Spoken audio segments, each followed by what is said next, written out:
resize the window. And there we go. All right. So welcome everyone to my thesis defense. I will now take you through what I have been doing for the past 5 or so years. I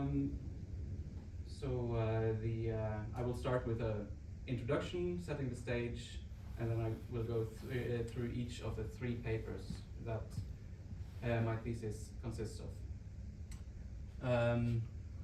Usually I would encourage you to ask me questions along the way, but I suppose that's against the program of the day. But if you do have questions, I'm ready to take them at the end.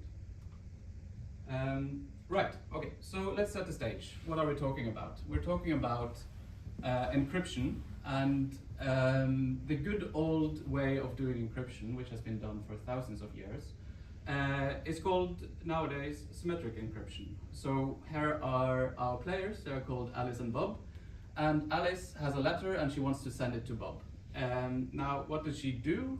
Well, if she wants a message to be secure so that only Bob can see it, then you can imagine that she's putting it into a chest, and with her key that she has shared one copy of the key with Bob ahead of time and kept one copy herself, she can lock the box and be sure that only Bob can open the box and read the letter, because he's the only one with a second copy of the key.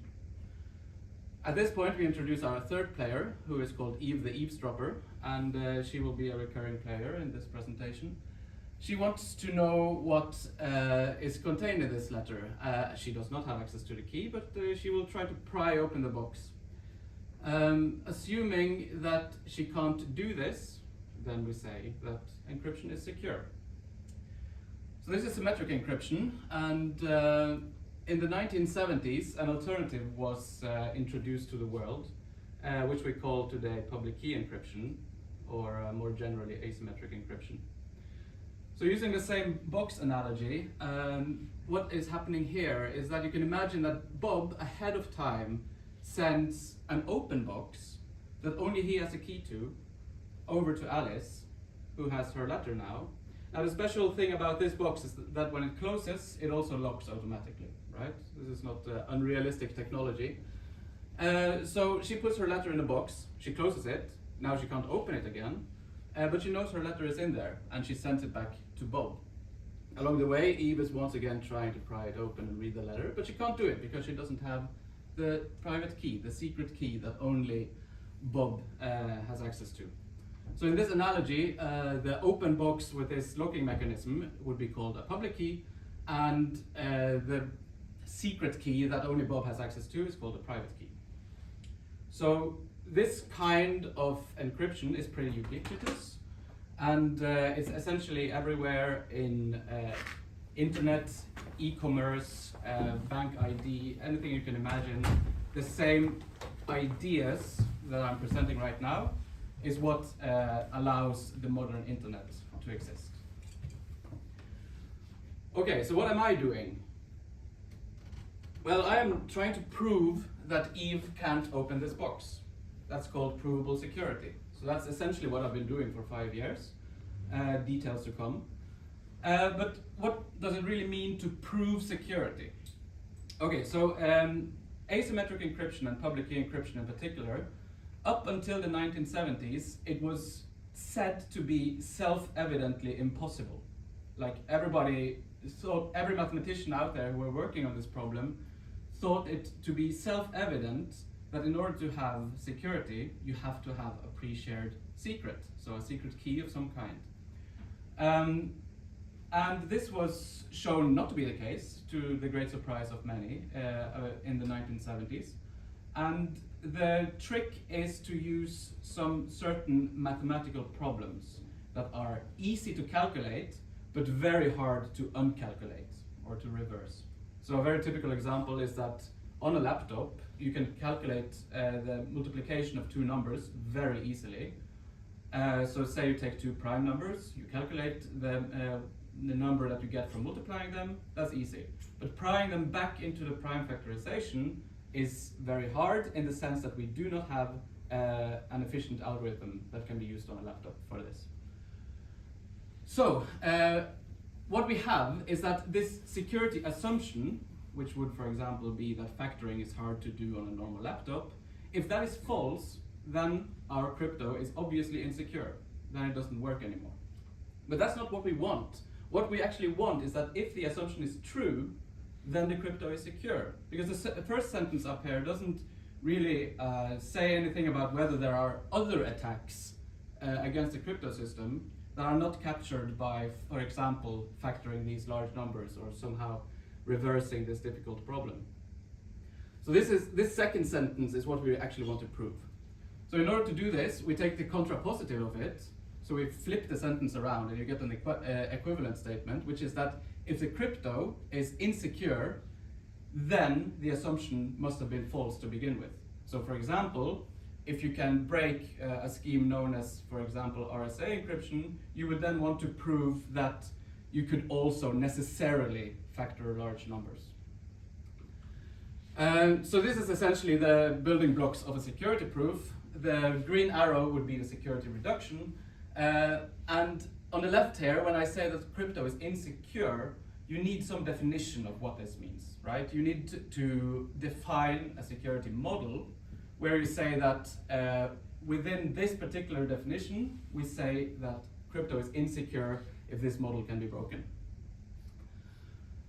All right, so that's sort of the setup. Now we take a look at our first security model. This is the de facto standard security model that is essentially being used all over cryptography today. It's called indistinguishability against chosen plain text attacks. So see the orange P there, it goes against the title. The point is that by saying indistinguishability, you have the adversary A here, who is Eve that I was drawing earlier, Eve the eavesdropper. She gets a public key from the experiment, then at some point outputs two messages, M0 and M1. What the experiment then does is that based on a single random bit, it chooses which of the two messages to encrypt and sends a ciphertext back to Eve the eavesdropper. Now, if she can guess correctly which of the two messages is contained in this ciphertext, we say that she has won this game. Then you get indistinguishability. Chosen plain text attacks means that she can use the public key to produce as many ciphertexts as she wants, in case that helps her attack somehow. The real standard that is being used most these days is called indistinguishability against chosen ciphertext attacks. It is exactly the same game, just that now Eve the eavesdropper can selectively decrypt ciphertext even though she doesn't have access to the private key. So we call this an oracle, and we say that as long as she doesn't try to decrypt the actual challenge that is being sent to her, she can decrypt essentially anything else. Now, this is a stronger model because Eve gets more power. So if the crypto is secure against this stronger adversary, then we say essentially that the crypto is more secure than the previous model. That's great. So this is a standard one, and what I've been doing is essentially different generalizations of this and looking at different ways to generalize it. Because we can ask, is this model realistic? Realistic in the sense of we want to protect cryptography that is actually being used, for instance, in this room, right? So we're a crowd, right? So this is where the title comes from, cryptography in the crowd. So we might want to expand our security model so that there are more than one person involved. So this is what we call multi-user security. So A, which is just a symbolic notation for Eve the eavesdropper, can now ask for several challenges to any of n users. So these are the n users we have in the top here. So that's a more realistic setting, one would imagine. The game is easier for the adversary to win because she has more targets to choose from. Maybe some of them have weak keys, for example, or maybe there are other ways she can combine attacks against them to learn something. But at the end of the day, she only still needs to guess this single bit. So you see I've drawn a little B over the heads of everyone. That essentially means that no matter who you target, it will always be either the first message or the second message you send that is being returned to you. And then you can sort of probe all of these different targets and try to learn is this controlling bit 0 or is it 1? Is it the first message or the second message that is being encrypted? So that's a fairly standard way to generalize in CCA. You can make it even more general. You can say that, okay, it needs to also be secure even if Eve here can learn some of the private keys of some of the users, as long as the cryptography of the rest of the users still remains secure. So now we have the multi-user in CCA model with corruptions. Even more realistic, one might say. But now we already come upon a weird artifact, I would say, of the model, which is that if Eve tries to receive a challenge ciphertext from one of the users that she later learns a private key of, then obviously she can just decrypt the challenge and learn this bit B. So you have this weird dichotomy where you can either choose to challenge a particular user or corrupt it, but you can't do both. And we will see that this is a theme that will be a recurring theme in the works that I'm going to present. So you might ask, is this weird? Is this unrealistic, right? Okay, so one obvious way to solve this is, okay, instead of having just a single bit, let's give every user their own sort of control challenge bit. Now, if she challenges one user and then later corrupts the user to reveal this secret key, she can decrypt and learn this challenge bit that was only relevant for that particular user. But presumably the rest of them should still be secure. So is this even more realistic, you might ask? But now the model is different, right? So now you have two competing models and they might have each their own strengths. We don't know. Hence, research question 1. How do these models compare? So that brings us to the first paper, which is a good time to get some water.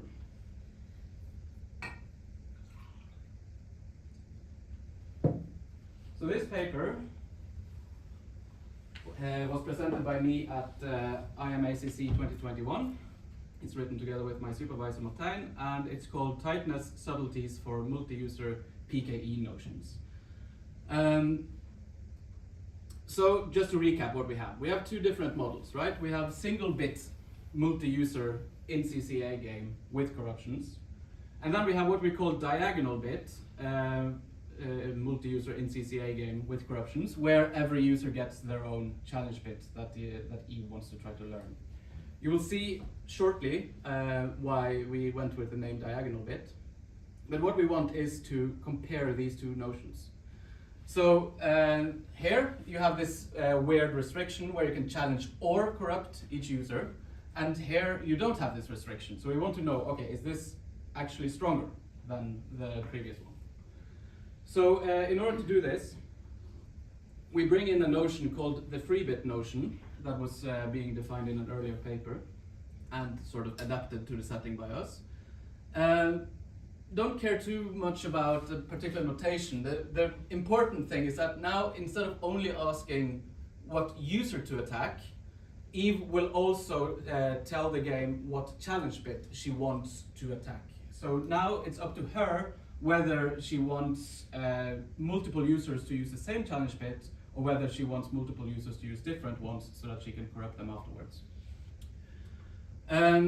So if you imagine that these are different possible pairings of challenges and bits, you see that the single bit game is essentially where you restrict to the first bit in this matrix and say that all users, which is downwards, should use this bit only, and the rest of them you should just avoid.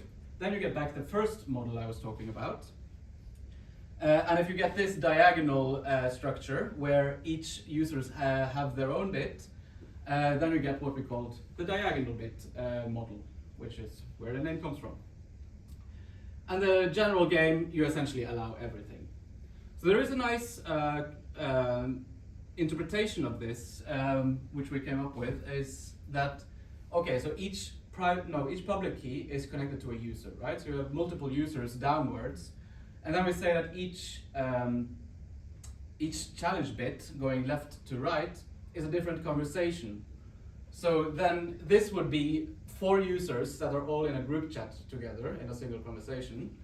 This would be 4 users that are all in different conversations, so they don't really talk to each other.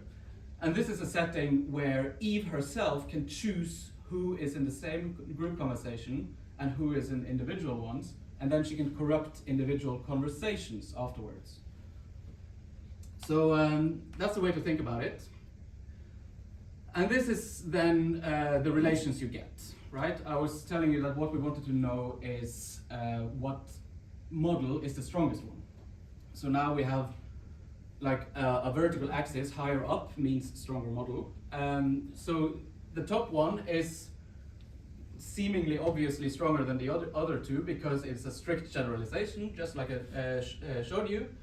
And each of these are again strict generalizations of the first game I showed you, the NCCA game. Going in the opposite directions, you can also make reductions, but these are sort of lossy. You lose something when in security when you go from here to here, or from here to here, or from here to there. And what we essentially want to know is how much do you lose? So this factor kappa here is just the number of users, and this factor beta here is the number of conversations. So can we do better than this? This is sort of what we already knew starting out. So it turns out that we can do better in at least one instance. And that is if you ignore corruptions, so you say that now Eve cannot reveal the private keys of users anymore, then there is a very neat little proof, my beloved Theorem 1, which I think was the first real result I ever showed, which shows that the single bit game is actually exactly as strong as this most general free bit game that we introduced. The proof is very nice, you can ask me about it afterwards if you want. This shows that there is really no point in bringing in all of these extra conversations if you ignore corruptions, right? What we were saying was so weird to begin with was that it's weird that you have to either challenge or corrupt a user. But if you can only challenge a user, then we show conclusively that there is no point in having these extra conversations. So there is a corollary here, which is that without corruptions, the single bit notion is actually preferred over the diagonal bit notion. So that's a question that is essentially settled at this point. Yes, single bit is better. So now you get a sort of an updated picture. So these two turn out to be equivalent in the setting without corruptions. And then you have essentially here you get no similar equivalence. So you can't really do any better than just go follow this arrow and then follow that arrow up. Well, here you get also something slightly better with only a beta loss diagonally up. And that is essentially, this is essentially the main contribution of the paper.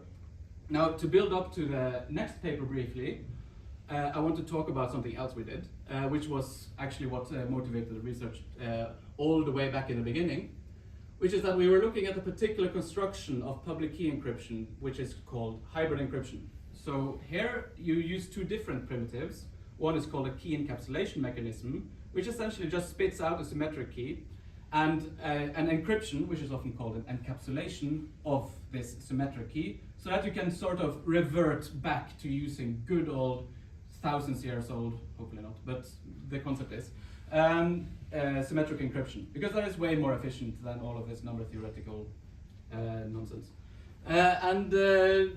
Then you combine that with what's called a data encapsulation mechanism, which is essentially just a symmetric encryption scheme.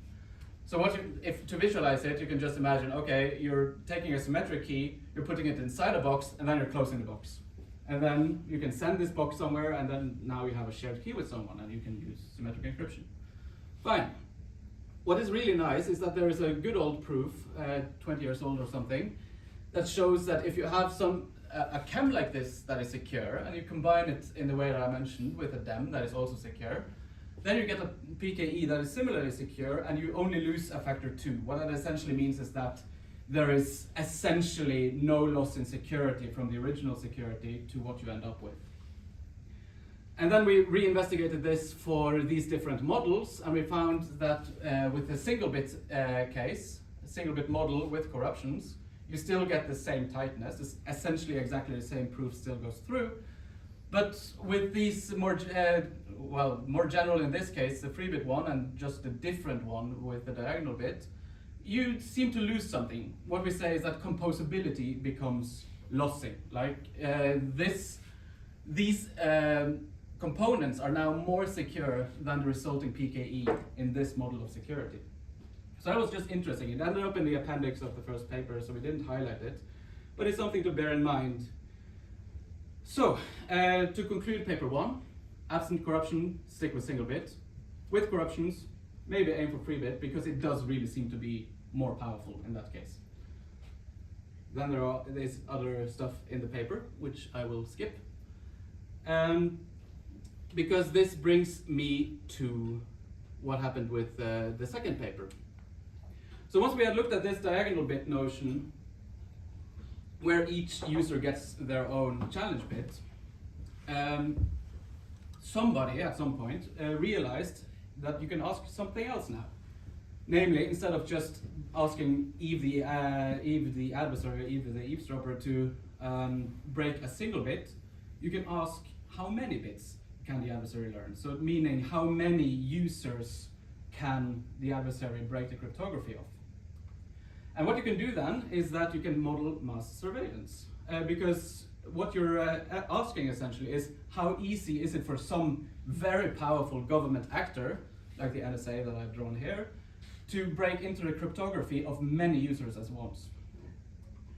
So that leads us to research question 2. Can we build a public key encryption scheme that resists mass surveillance? So this is the front page of the second presentation that was presented at PKC this spring. And it was together with Martijn again, and also our co-worker Carlo Brunetta, who could sadly not be here today. But what essentially the idea is that you're starting out with a government actor that is super duper powerful. It has the most powerful computers in the entire world probably.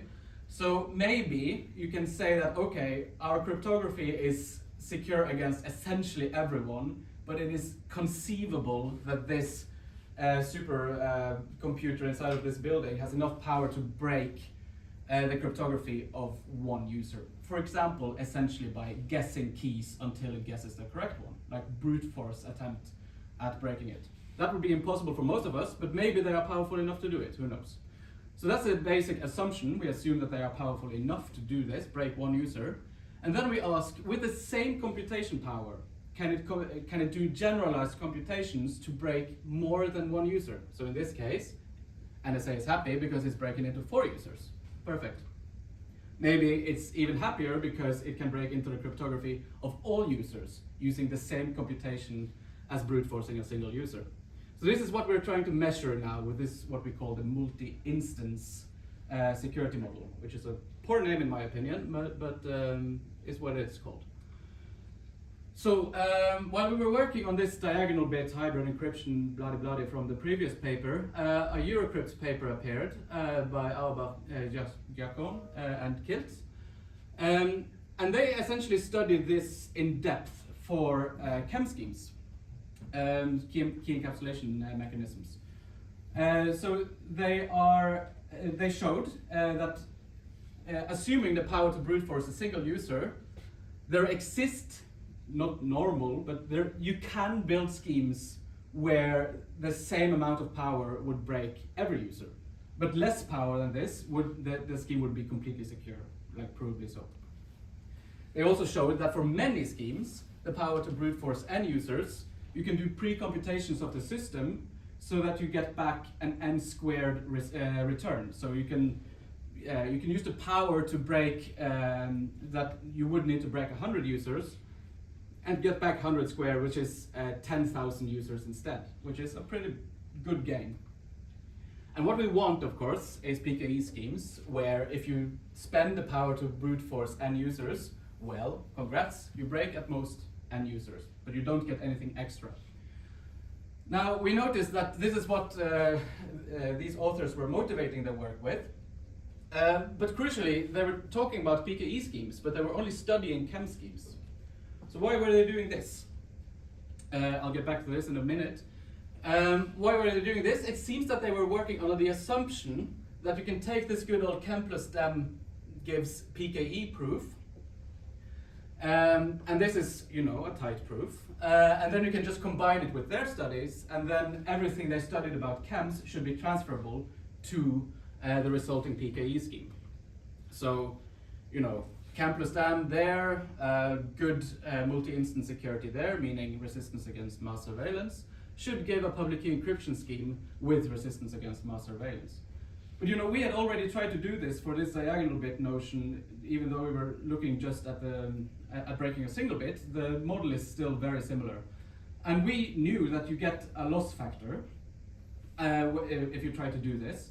Furthermore, the loss factor seems to be much worse in this setting when you try to break multiple bits than if you just try to break a single bit. For those of you who care, it goes from being linear to exponential. So it goes to a point where you can ask whether its security is even applied at all. So just briefly, let us look at what the security model actually looks like. It's the same diagonal bit model as I was introducing earlier. The only difference is that now instead of guessing a single one of these bits, the adversary has to guess a bit, which I call this green B hat over here, and it wins if this bit B is the binary sum of all of the bits in the system. And then you can show that guessing correctly means if it guesses correctly with a high probability, then it must have learned, like guessed each of them correctly with a high probability. So you get a good security model. Okay, so we try to do this, right? We try to come up with other ways of combining chems and dems into a construction so that the starting good multi-instance security can sort of be raised to the public key setting. So what we're essentially doing is we're saying these previous guys, Eurocrypt 2020, you did a great job. Let us try to lift this to the public key setting like you initially wanted.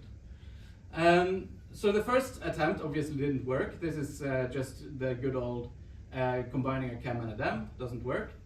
Next thing we try to do is that we try to make the symmetric part of this information theoretically secure. So that means it's like super secure in a sense for the layman here. So that hopefully you can tie directly this security to this security and just ignore the middle bit. That was essentially the idea.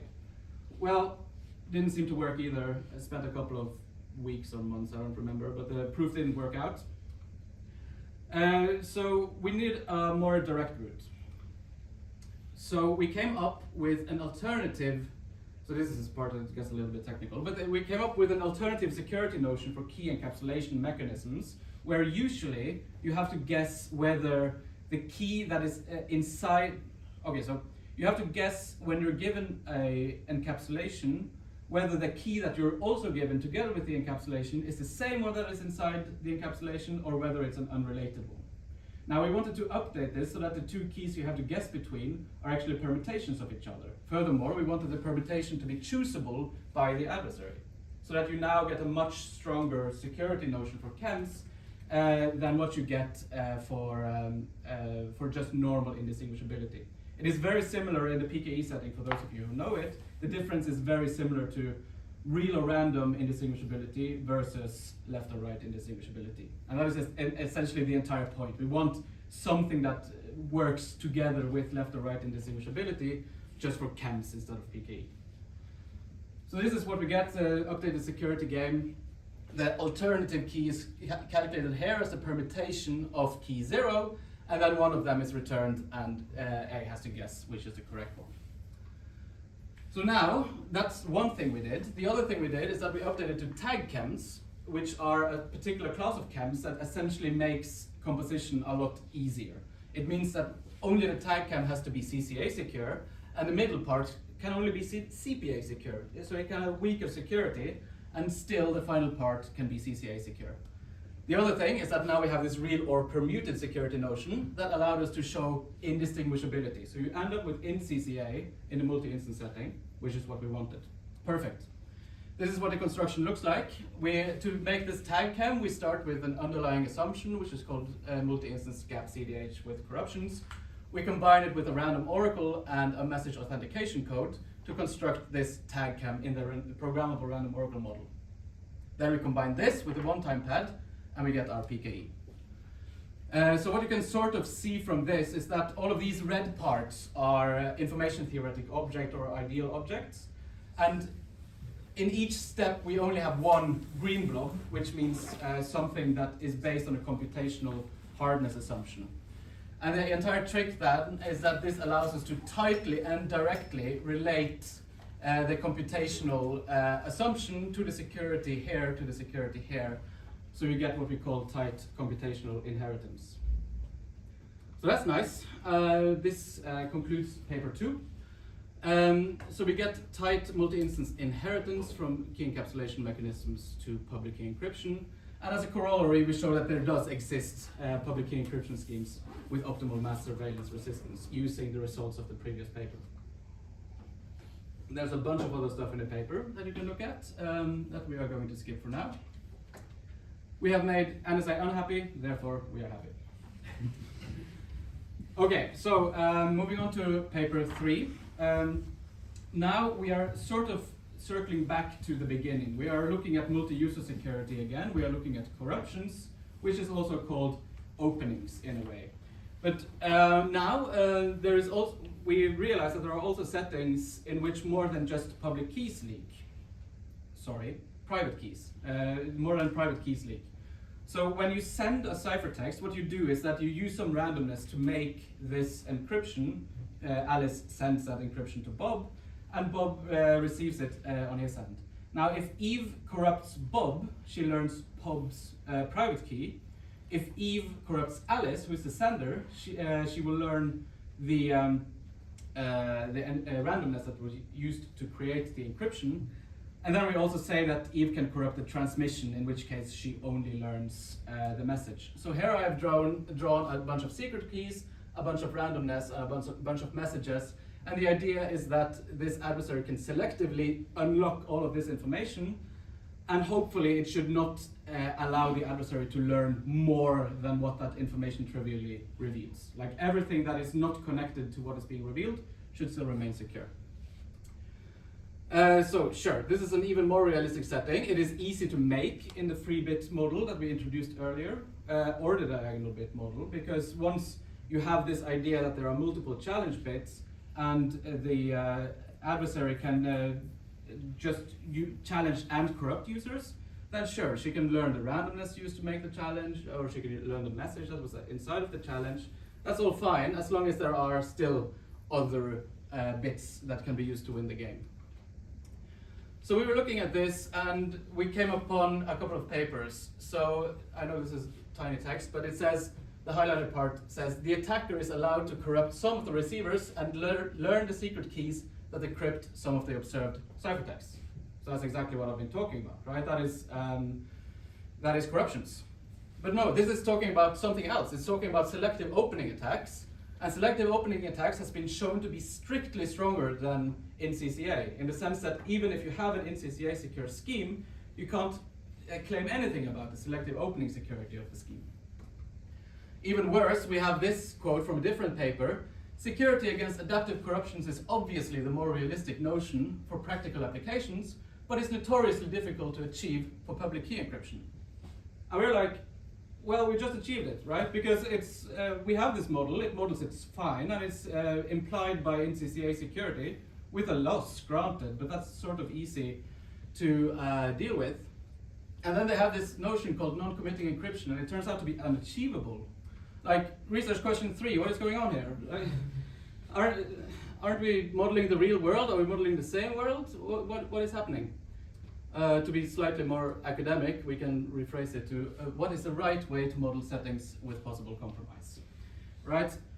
But yeah, we were confused, right? There are a bunch of competing notions and they all seem to model the real world in exactly the same way, and they are different, they are of different strengths, and crucially they don't cite each other. You know, there are sort of separate research communities that don't seem to really talk to each other in a way, even though there are many of the same authors working on the different notions, of course. So this leads us then to the third paper. So this is called Public Key Encryption with Openings. The SOC in the title means systematization of knowledge. This means that we are trying to systemize what is already there, and we are focusing on trying to make sense of the big picture rather than coming up with novel results. So this is in submission right now to PKC. We should get an answer in a week or so, I think, whether or not it gets accepted. So exciting times. So the systematization itself looks like this. We're essentially going back to how Shannon defined security, and we're talking about different philosophies of security. So a priori indistinguishability, this is what we've been working with so far, and it's like, okay, you're given a ciphertext, or let's say, you know two messages, and you're given a ciphertext, and you want to figure out which of the two messages that you already know that is inside of the ciphertext. Without compromise, this is the NCCA notion that we know and love, and with compromise, you get the same thing that I was discussing in the first paper. A posteriori indistinguishability, you sort of flip this around and you say, okay, you know a ciphertext, and now I give you a message, and you have to figure out whether this was the original message that you started out with or whether it has been resampled in some way. So this doesn't really exist in the classical setting for PKE, but it sort of reminds you of chem security, where you have a real key or a resampled key. In the compromise setting, you get something that is called indistinguishability-based selective opening attacks, which we abbreviate doubly to ISO. For a posteriori simulatability, now you're saying that, okay, so given, so how does it go? You're given a ciphertext, and you want to know whether this was produced. It's difficult without equations. It's very easy with equations, I promise. But it's essentially, we're talking about simulatability here. So you want a simulator that essentially can simulate the real adversary. So you have an adversary that is playing the real game, is seeing ciphertext, etc. And then you have a simulator that wants to closely mimic this adversary A without ever seeing any ciphertext. And then there's a third distinguisher, and the question is, do these look the same or not? You get simulatability-based selective opening attacks on the right here. And for the last one, a priori simulatability, now it is the adversary itself that gets ciphertexts, and it wants to know whether this ciphertext was produced with knowledge of the message or not.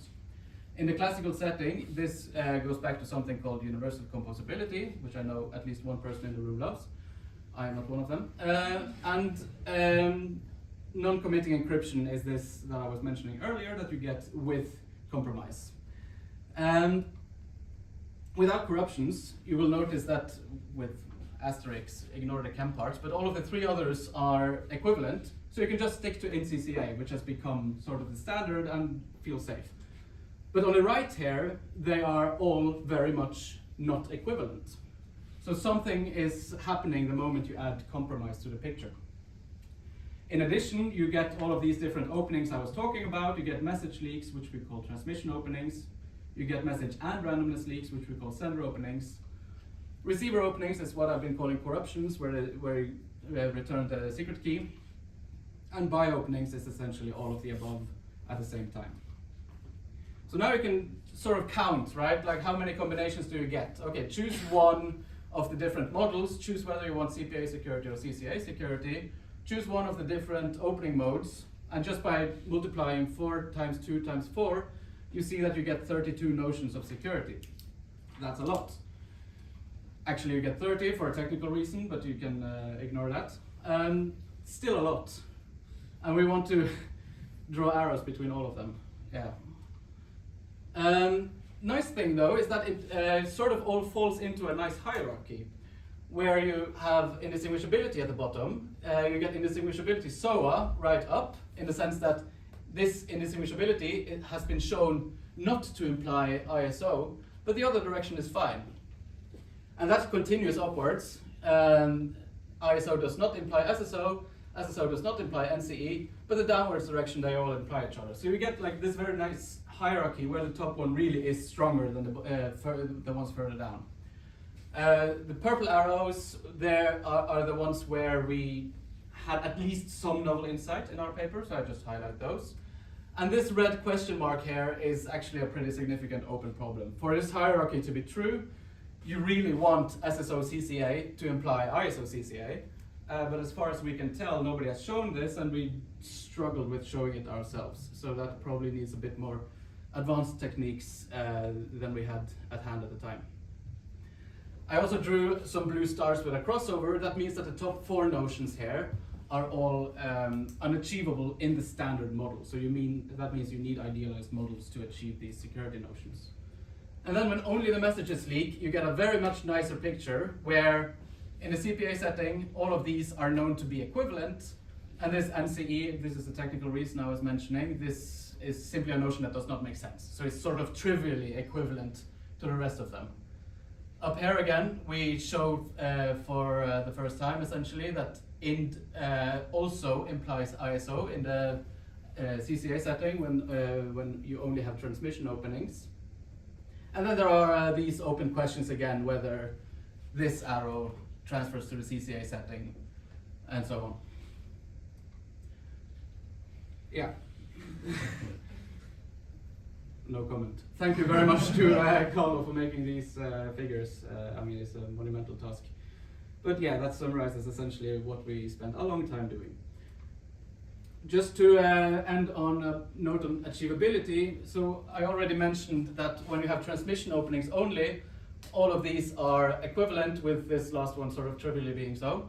And also I showed, or I told you, that for a good old indistinguishability in CCA, you can model these openings and still have everything be equivalent. Lossily equivalent, but still, you know, they at least relate to each other. Now, these green check marks here mean that there are constructions achieving these notions in the standard model of cryptography.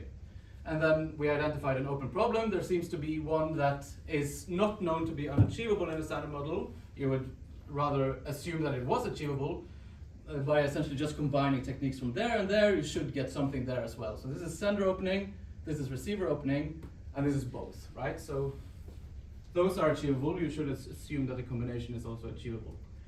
And then finally you have those 4 notions there, where you have private keys leaking here and also here. And those are actually unachievable, and you need something like the random oracle model to achieve them. So this finally leads me to my conclusion, which is the question: which security model is the right one if you want to model the real world? Short answer: don't worry about it and just use INCCA, right? If there's one thing you should take away from this, is that stick with this. If you want to model receiver and sender openings to be more general, fine, but then you can use these multibit notions, and then you still can use all of the good old constructions that are being used actually in real life today, and just adjust the parameters according to the security laws. Unless, of course, you need to open challenges while staying single challenge bits. So there are settings where this does become a problem. Technically, you could imagine, for instance, to do secret sharing of some kind with encrypted shares. For those of you who have a bit of imagination, you can sort of see why that would become a problem. Then we say, okay, go up one step. Use INT SOA or ISO, indistinguishability SOA. But that also comes with technical caveats. In this case, the technical caveat is that the message space you're using better be efficiently conditionally resamplable. And if it isn't, well, go up one step. Then you can use simulatability SOA, where you don't have this problem. Unless you actually really want to avoid message sampling as a sort of technical caveat. Well, then use NCE, right? So start at the bottom, see what your construction needs, and move upwards. That is sort of my personal recommendation. But this is, of course, bound to become philosophical at some point. So what I'm essentially saying is that all of these model the real world fine, just use the one you need, and don't go stronger just for the sake of it. And that's the end of my talk. So thank you very much.